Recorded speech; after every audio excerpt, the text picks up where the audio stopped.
Good morning. Hi, Cole. I don't know that it matters, but the camera looks like it's shooting at my shoulder. I have to get my sit bones corrected somehow. It's a rough day today. Sit bones. What? You don't know what goes on at my house.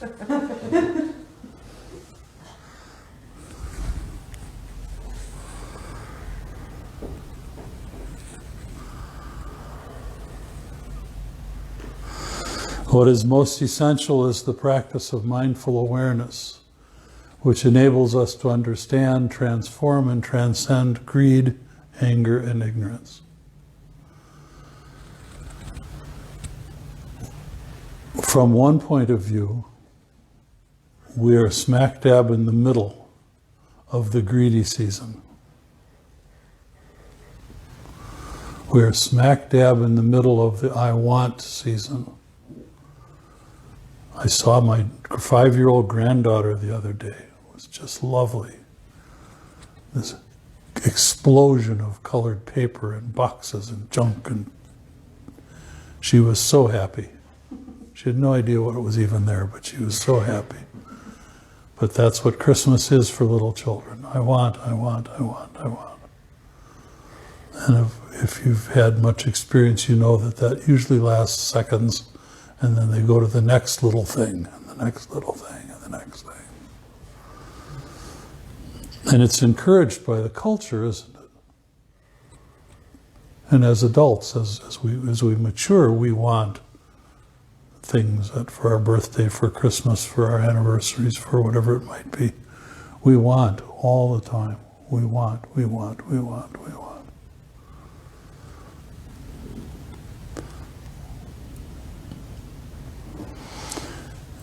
And it's less attainable unless you're ridiculously wealthy. The material stuff is unattainable. I can't have everything I want.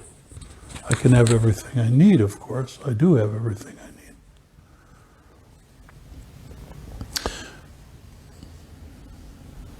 need. So suffering is built. Suffering is a result of wanting. Yes? All suffering is a result of dukkha, to use the term. And I'm for a number of reasons, I'm far enough removed from some of this that I feel sad when I see that the culture is so enormously weighted toward wanting and acquiring things. Black Friday, the day after Thanksgiving. As I understand it, Black Friday is called, that's the period of time when retail makes money and goes in the black. Because the other 11 months of the year, they're living on the margin. They're not necessarily profitable. And Black Friday has become an event. People make days out of it, social events out of it, to acquire, to get the best deal. And every now and then we read about fist fights at the front door of Kmart and things like that. It's all based on want. Very little to do with need. You save $1 on a Cuisinart,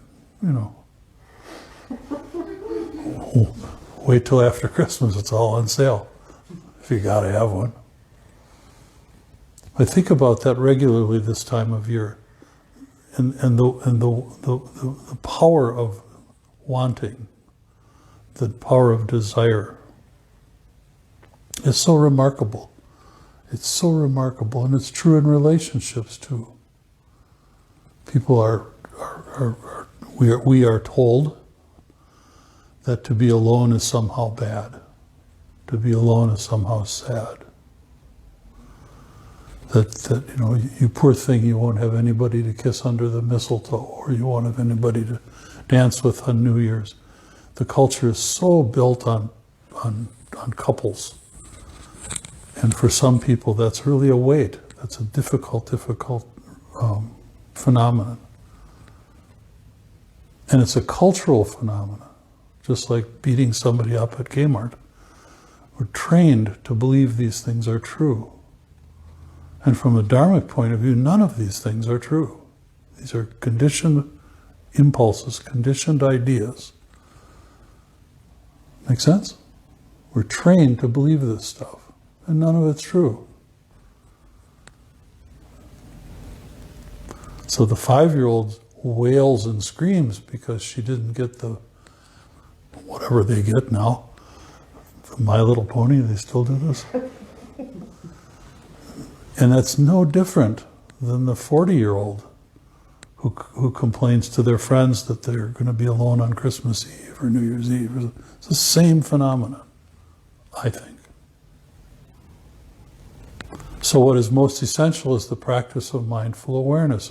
Are we aware of what we're doing and why we're doing it, and that we are being, how much of it is real, authentic, and conscious, and how much of it is a function of the culture? I think it's fascinating, and I see it over and over again. I see it over and over again.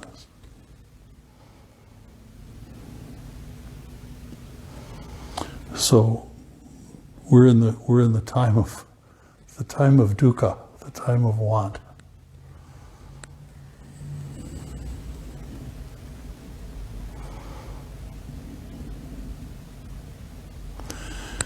Which links to the training element that we try to practice here in Hollow Bones, the training element that talks about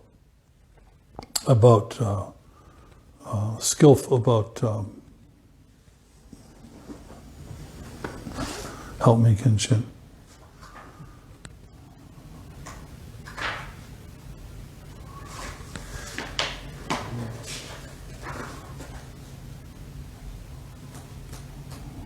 Drawing a blank.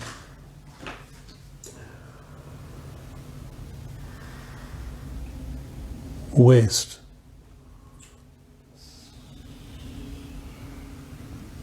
Respecting the earth. Sacred stewardship. Stewardship, thank you. Why don't you read that for us? Sacred stewardship. What is sacred stewardship? What does a stewardship include? How am I, as an individual, fulfilling my commitment to stewardship? And am I acting with integrity in this chosen responsibility? How do the patterns of my consumption affect the earth and environment I live within? On what do I spend my energy and money? How does stewardship relate to my community? Does a good steward have an organic standard? Do I take a stand, and if so, where? Thank you. Thank you. I would argue that the American capitalist greed season is in direct opposition to the idea of sacred stewardship.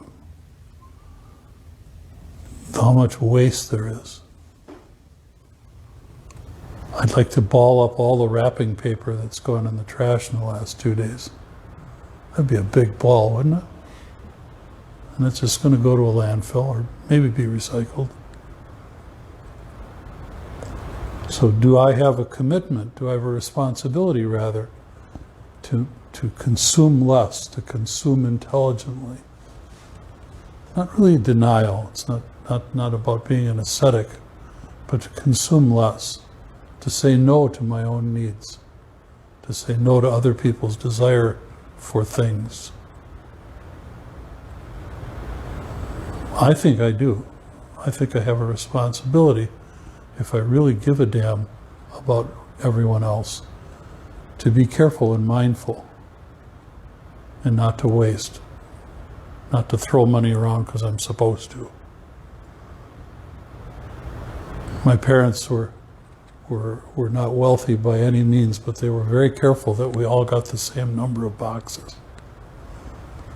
Sometimes it was just junk. It's like Mom would go to her jewelry box and pull out junk and throw it in a box, wrap it up and give it to my sisters, because we had to have the same number of boxes. I think we have a responsibility. Because people are dying everywhere, internally and in physical reality. And part of why people are dying is because they're stuck with this idea of dukkha, of consumption.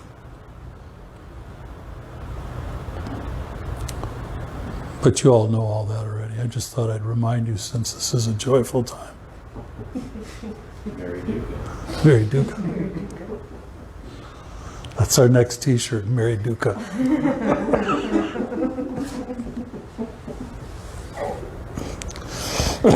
I bet it'll be blood red.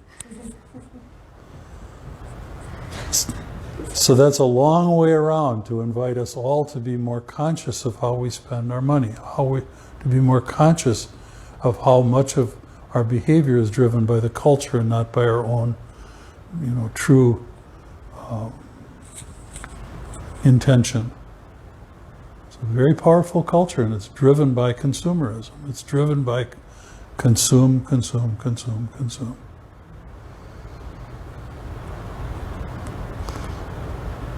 And on my shelf in my kitchen now, I have two little plastic figures. I think one's a goat and one's a unicorn. It's kind of hard to tell. That my 5-year-old gave me yesterday, and she's so happy to give them to me. She had this little piece of scrap paper, and she dropped them in the paper and folded it up, taped it over and over and over. Merry Christmas, Grandpa. So she's being trained, and it was lovely, and I loved her for it, and I thank her, and they'll stay on my shelf forever. I also know she didn't go out and work and save money for those. Or left over from some game she doesn't play anymore. But that's the conditioning, that's the training at work, and it's appreciated. So stay awake, pay attention. Do you need that? Really? You have to have that? Really? Newest and bestest and biggest and brightest and shiniest? Go for it. Just know that everything has a consequence. The world is dying, if you hadn't noticed. And I personally would like to do as little as I can to encourage that. That's just me. Comments? Thoughts? I just had a quick thought. It goes even deeper than that, doesn't it? When you say like consumer, well, how do you get the means to consume? You have to work.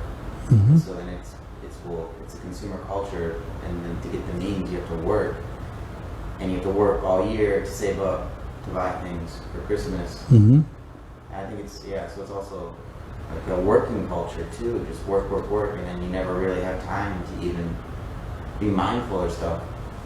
People are so consumed in whatever they're doing that they don't even think about being mindful or aware. It's always, on to the next thing to get the next thing.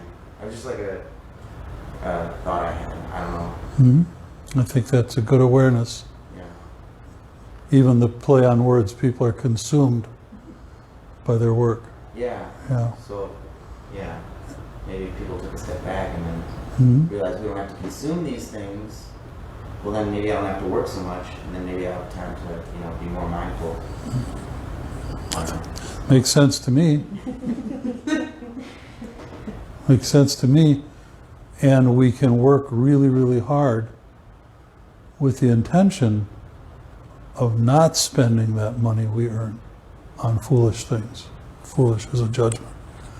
Not spending the money we earn on unnecessary things. We can spend that money on, I don't know, we can give it away. Charity, we can travel and learn more about the world. There's other things to do with that money than buying, trucks and dolls and cars and vacation homes. Be conscious, stay awake, pay attention. Do I need this? Do I need this? My personal view is most of the things we spend our money on, we don't need. Food, shelter, transportation, healthcare, a good stocking cap. We need those things.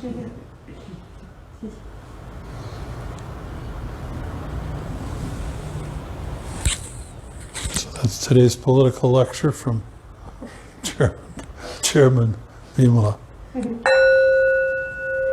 Merry Christmas. Happy New Year. Merry Duka.